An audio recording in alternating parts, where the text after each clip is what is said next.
မင်္ဂလာပါစံသစ် graphic design ကြော်ညာတစ်စိမ်းရိုင်းနဲ့ကွန်ပျူတာစက်ပန်တို့လုပ်ငန်းကနေပြီးတော့ကြိုဆိုလိုက်ပါတယ်အခု CorelDRAW X5 နဲ့ logo လေးတစ်ခုရေးဆွဲပုံကိုကျွန်တော်သင်ကြားပြသပေးပါမယ်အဲ့တော့ file new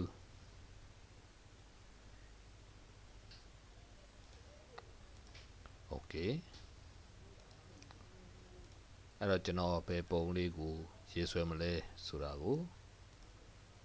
file ကနေပြီးတော့ကျွန်တော် import လုပ်လိုက်ပါမယ်ဒါကကျွန်တော်ဘယ်ပုံဆွဲမလဲဆိုတာကို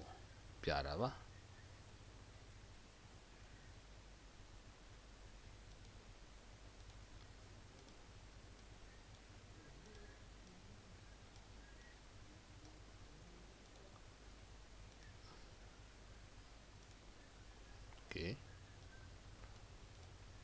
ဟုတ်ပြီဒီပုံလေးကျွန်တော်ရေးဆွဲပါမယ်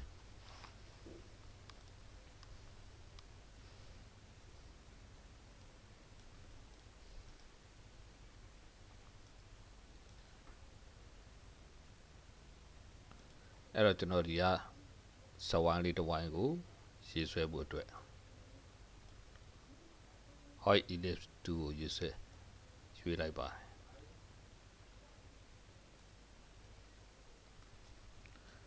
ပြီးရင်သူ့ရဲ့ outline ရဲ့အထူကိုကျွန်တော်ထူခြင်းပါတယ်အဲ့လိုထူဖို့အတွက် height outline band box ကိုကျွန်တော်ဖွင့်လိုက်တယ်ဒီထဲကလိုချင်တဲ့အထူကိုရွေးချယ်လိုက်တယ်အဲ့တော့ကျွန်တော်နည်းနည်းလေးထပ်ပြီးတော့ယူပါဦးမယ်ဟုတ်ပြီထပ်ပြီးတော့ကျွန်တော်လိုသလောက် size ကိုကြည့်လိုက်ပါမယ် okay ဒါလေးရဲ့အရောင်ကိုအရောင်ထည့်ခြင်းနဲ့ order ဖိပြီးတော့ဒီဘက်ကနော်အပြာရောင်လေးဒါထည့်ပေးလိုက်မယ်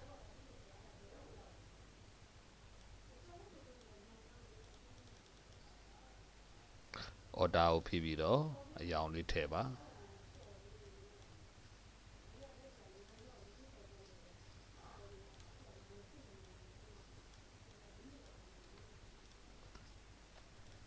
ပြီးရင်နောက်ထပ်စဝိုင်းတစ်ဝိုင်း copy ပွားမယ် keyboard ကနေပြီးတော့အပေါင်းလက္ခဏာလေးကိုနှိပ်လိုက်ပါ shape ကိုဖိပြီးတော့ point လိုလေးခြုံလိုက်မယ်အဲ့လိုခြုံပြီးလို့ရှိရင်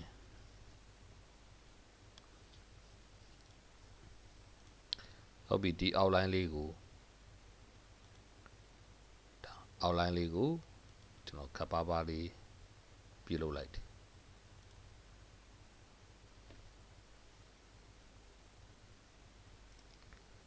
ဆက်ပြီးတော့ rectangle လေး control ဖိပြီးတော့ယူလိုက်တယ်ပြီးရင်သူ့ကို copy ပွားမယ် copy ပွားဖို့အတွက် keyboard ကနေပြီးတော့အပေါင်းလေးကိုနှိပ်လိုက်မယ်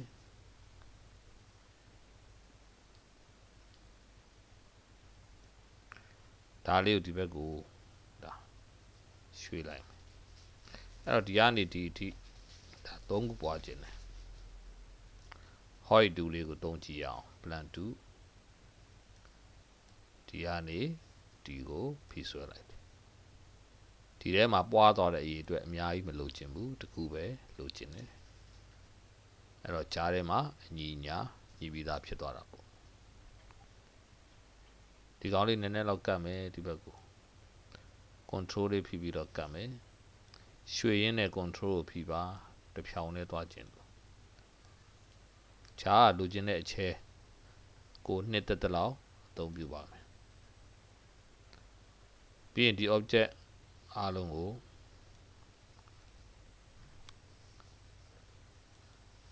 ခွဲထုတ်မယ် array နဲ့ကနေပြီးတော့ break ပြီးရင်ဒါကိုလည်းကျွန်တော်တို့ copy အောက်ဘက်ကိုပွားအောင်မယ်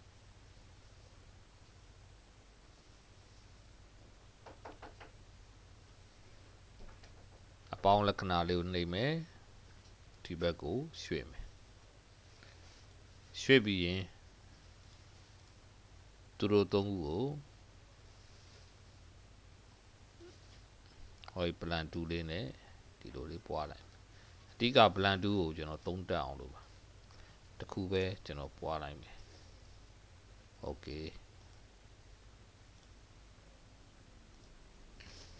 အဲ့တော့ဒါလေးကိုအပေါ်ဘက်ကိုနည်းနည်းလေးရွှေ့မယ် control လေးဖိပြီးတော့ရွှေ့လိုက်တယ်ဒီလိုအနေထားလေးပေါ့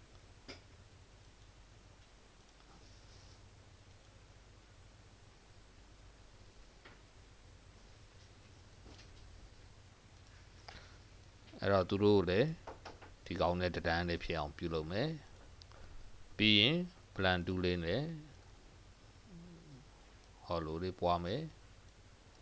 တခုပဲယူမယ်ဒီကောင်ကိုလည်းဒီလိုလေးထိပြီးတော့ပွားလိုက်မယ်တခုပဲယူမယ်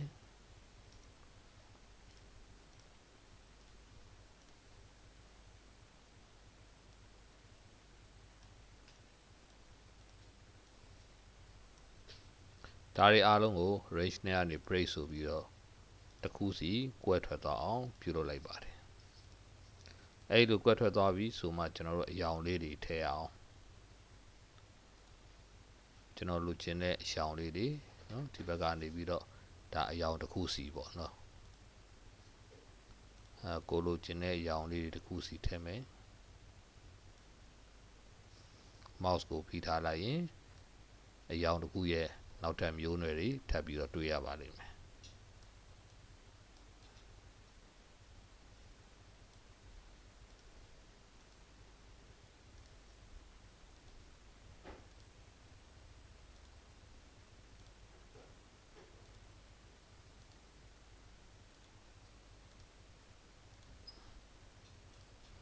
ဟုတ်ပြီသူတို့အားလုံးကို outline တွေကျွန်တော်ဖယ်ခြင်းတယ် order ဖိပြီးတော့ဟောဒီဘောကကြက်ချေလေးကိုနှိပ်လိုက်မယ် outline တွေအားလုံးဖယ်လိုက်တယ်ပြီးရင် control G group ဖွဲ့ထားလိုက်တယ်ဖွဲ့ပြီးတော့နောက်ထပ် rectangle နောက်ထပ် downward 2ကန်တစ်ခုထပ်ယူမယ်အဲ့တော့သူကအဖြူရောင်လေးထားခြင်းလားအဖြူရောင်လေးကိုနောက်ဘက်ကိုပို့မယ် right click order to back of layer ကိုနှိပ်လိုက်ရင်နောက်ဆုံးကိုရောက်သွားတယ်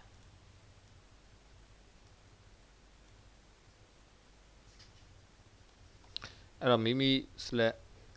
နေရာရွှေ့တာပဲဖြစ်ဖြစ် select လုပ်တာပဲဖြစ်ဖြစ်ကတ်တက်ဖြစ်နေလို့ရှိရင် view ထဲက snap to object ကိုဖြုတ်ထားပြီးရင်အားလုံးကို center ပြန်ကြည့်မယ် keyboard က C ကိုနှိပ်မယ်ပြီးရင် E ကိုနှိပ်မယ် E ကိုနှိပ်မယ် order ဖိပြီးတော့ outline တွေဖြောက်ထား control G group ဖွဲ့ထားပြီးရင်ဒီဘက်ကိုလာမယ်အားလုံးကိုနည်းနည်းလေးကျွန်တော်ချဲလိုက်တယ်ဗျသူ့ကိုနောက်ကိုပို့မယ် object အားလုံးရဲ့နောက်ကိုပို့မယ်ဆိုတော့ right click order keyboard shortcut လေးတွေတော့မှတ်ထားပါဗျာ share page down ဒါဒီလိုသွားမယ်ပြီးရင်သူနဲ့ဒီ set wine လေးနဲ့ကို center တက်အောင်ညှိ C E လိုသလိုချဲထားပါ set wine တဲ့နည်းနည်းလေးကြီးဖို့လိုမယ်ရပြီပြီးရင် effect တွေကနေပြီးတော့ power clip play inside container ဘာလဲဆိုတော့ဟောဒီ set wine နဲ့ကိုကျွန်တော်ကဝင်ကျင်တာအဲ့တော့အဲ့လိုမျိုးပုံရိပ်တစ်ခုတည်းကိုသွတ်သွင်းမယ်ဆိုရင်သွတ်သွင်းလို့တဲ့ object ကို select မှတ်ပါ effect တွေက power clip play inside container ကိုရွေးပြီးတော့ set wine လေးကိုထိတွေ့လိုက်ပါပြီးရင်ဒီ set wine ရဲ့အပြင်က outline တွေပြန်လဲပြီးတော့ဖျောက်ပဲ order ဖိပြီးတော့နှိပ်လိုက်တယ်ဒီလိုလေးပေါ့ဆက်ပြီးတော့ကျွန်တော်ဒီပုံစံလေးဒါရေးဆွဲအောင်မယ် rectangle လေးတစ်ခုယူလိုက်တယ်သူ့အဖြူရောင်လေးအဲ့လိုအဖြူရောင်လေးပေးပြီးတော့ဟောဒီကောင်ရဲ့ outline ကိုဖျောက်မယ် order ဖိပြီးတော့နှိပ်လိုက်တယ် ပြီးရင်နောက်ထပ် set y လေးတစ် y shift ကိုဖိပြီး sorry control ဖိပြီးတော့ y လေးအဲ့မှာ set y ချမ်းလိုချင်တယ်ဟောဒီ shape 2ကိုရွေးပြီးတော့ဒါလေးကိုဒီဘက်ကိုဖိဆွဲလိုက်တယ်အဲ့တော့တိကျမှုရှိတော့အောင်180 degree 180ပြီးရင်သူ့အဖြူရောင်လေးနည်းနည်းလေးထူအောင်လို့နော်အရောင်ပြီးမှပြောင်းလဲရတယ်အရင်ဆုံးသူ့ရဲ့အထူလေးဟုတ်ပြီး shift ကိုဖိပြီးတော့ခြုံလိုက်တယ်သူတို့နှစ်ခုကိုစင်တာတက်အောင် select မှတ်ပြီးရင် keyboard က C ကိုနှိပ်လိုက်ပါအဲ့တော့ဒီကောင်လေးကိုဖြူအောင်ပြောင်းမယ် order ဖိပြီးတော့ဖြူအောင်လေးနှိပ်လိုက်မယ်ဒီပုံစံလေးပြီးရင်သူတို့နှစ်ခုကိုဒါ group ဖွဲ့ထားမယ်ဒါလေးအပေါ်နည်းနည်းတော့တက်လိုက်အောင်မယ်ဟုတ်ပြီနောက်စဝိုင်းတစ်ဝိုင်းယူမယ် control ဖိပြီးတော့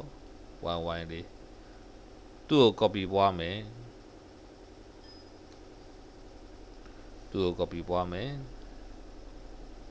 control နဲ့ D နဲ့ကိုနှိပ်ရင်လေ duplicate offset ဆိုတာရှိတယ်ဒါလည်း copy ပွားတဲ့ຢာတစ်ခုပဲကိုလိုချင်တဲ့ကဏ္ဍကိုရိုက်ထည့်ပြီးတော့ပွားလို့ရတယ်ဒါလည်းနီးတနည်းပေါ့ control လေးဖိပြီးတော့တဲ့လေးသွားခြင်းတယ်သူတို့နှစ်ခုကိုဟောဒီ control ချီနှိပ်ပြီးတော့ group ဖွဲ့ပါဒီ rectangle ကြီးနဲ့တဲ့လေးအလျားလိုက်တက်အောင်ကြာခြင်းတယ် C ကိုနှိပ်လိုက်တယ်အဲ့ဒါပြီးတော့မှသူနဲ့ကို select မှတ်ပြီးတော့ဘာလို့ချင်လဲဆိုတော့အပေါက်ကလေးဒီနားလေးတွေစဝိုင်းနေရာတွေဖောက်ချင်တယ်စဝိုင်းနေရာလေးတွေဖောက်မယ်စဝိုင်းနေရာလေးတွေကိုအပေါက်ဖောက်ဖို့အတွက်ဒီမှာဒါလေးတွေရှိမယ် back minus ပေါက်နော်ဒါကိုလိုချင်တယ်လို့ဒါအပေါက်ဖောက်တာတွေသုံးဆွဲလို့ရဒါလေးကိုကျွန်တော် ungroup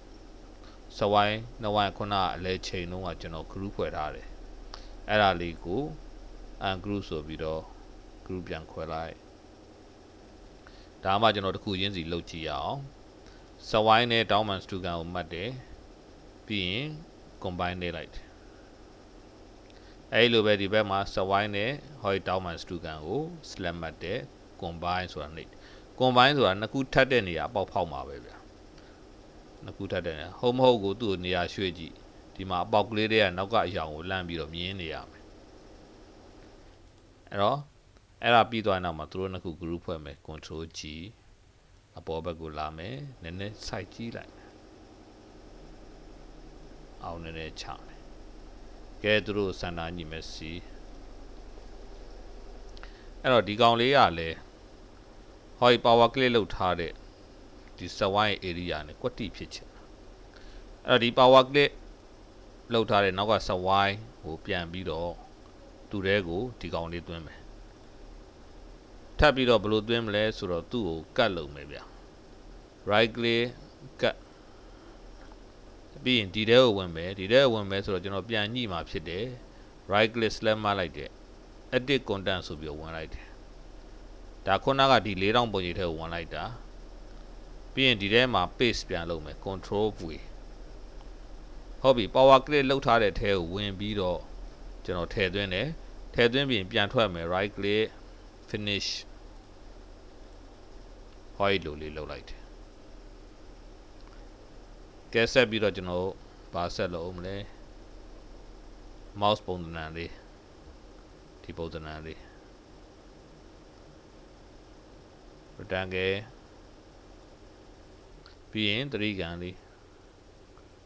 polygon 2အဲ့ဒါလေးဒီဘက်ကိုလာသူတို့နှစ်ခုကိုစင်တာညှိမယ် shape ကိုဖိပြီးတော့ခြုံတယ်ဒီနှစ်ခုကိုပေါင်းဆက်မယ်ဟောဒီမှာ width နှစ်ခုဆက်လိုက်တယ်ဟောဒီပုံစံလေးကဲဟုတ်ပြီ ကျွန်တော်သင်ခန်းစာလေးခဏရပ်ပြီးတော့ကျွန်တော်လုပ်ငန်းအကြောင်းလေးကိုပြောပြရစီကျွန်တော်ကမန်လေးမျိုးဖြစ်ပါတယ်စံသစ်ကြော်ညာတစ်စိရိုက်လုပ်ငန်းနဲ့ကွန်ပျူတာစက်ကြီးပန်းတို့လုပ်ငန်းကိုလုပ်ကိုင်ပါတယ်ခုသင်ခန်းစာကိုလေ့လာနေသူအနေနဲ့ကျွန်တော်နဲ့လုပ်ငန်းတွေပတ်သက်လာလို့ရှိရင်ကျွန်တော်ကိုအားပေးနိုင်ပါတယ်35လမ်း84 85ကြားမန္တလေးမြို့ဖုန်းနံပါတ်259060 169နောက်တစ်ခါ081636363အဲ့တော့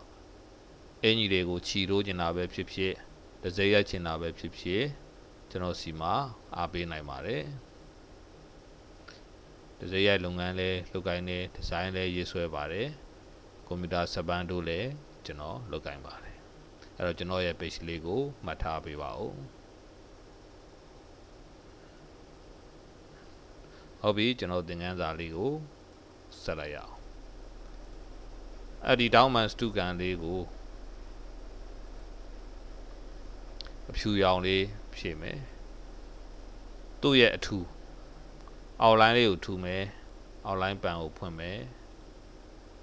အောက်လိုင်းပန်ဖွင့်ပြီးတော့ဒီကအထူကိုပဲ33ဒီက33သဘောတရားအတူတူပါပဲခင်ဗျ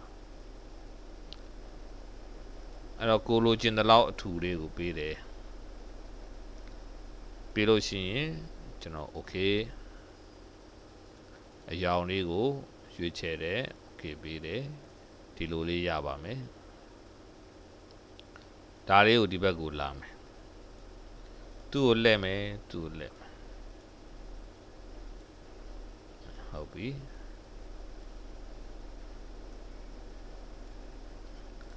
ဒီလိုပုံစံလေးအဲ့တော့ဒီလိုပုံစံလေးမှာလေဒီဘက်မှာလမ်းကြောင်းလေးအဝိုက်ကလေးတိုင်းဖွင့်ထားတာတွေ့ရတယ်အဲ့တော့သူ့ကိုကျွန်တော်အဲ့ဒီလမ်းကြောင်းလေးအတိုင်းပဲယူလိုက်ရအောင်ကဲဒါလေးကို select မှတ်တယ် fat နော် fat ပြီးရင် power clip play inside container သုံးပြီးတော့ဒီလိုဒီ swine နဲ့ UID တွေကိုဝင်ပါဒါပေမဲ့ကျွန်တော်ဒီ swine ကိုမသုံးဘူးတဲ့ဟုတ်ပြီဘာကြောင့်မသုံးလဲ effect တွေကနေပြီးတော့ power clip play inside container ဆိုပြီးတော့ဒီ swine တွေကိုတွန်းလိုက်တယ်ဆိုရင်သူကဒီလိုဝင်တော့သွားမယ်ဒါပေမဲ့ဒီနားကအပေါက်ကဖွင့်မှာမဟုတ်အဲ့တော့ကိုကဘာလုပ်မလဲနောက်ထပ် swine တစ်ဝိုင်းထပ်သုံးမယ်နောက်ထပ် swine တစ်ဝိုင်းသုံးမယ်ဆိုရှင်းအောင်ပြောရရင် swine control ဖြည့်ပြီးတော့ y1 လေးဆွဲလိုက်မယ်ဟောဒီအပြင်က swine နဲ့ select မှတ်ပြီးတော့ c ရဲ့ e ရဲ့ကိုနှိပ်ပြီးစင်တာညှိတယ်ဒီ swine လေးကို select မှတ်မယ် shift ကိုဖြည့်ပြီးတော့ဟောဒီသူနဲ့ဒါကွက်တိဖြစ်အောင်size ကိုချိန်ကဲဒါပြီးရင်ကျွန်တော်ဟောဒီမြားလေးကို select မှတ်မယ် effect power clip play inside container ပြီးရင်ဟောဒီ swine လေးကိုထိလိုက်တယ်အဲ့တော့ဒီ swine လေးမှာ outline လေးပါနေတယ် outline ပါနေဒီမှာမြင်းလေးပိတ်နေတယ် outline ဖြောက်မယ် order ဖိပြီးတော့နော် order ဖိပြီးတော့အဲ့ swine ကိုဒါဖြောက်ပေးမယ်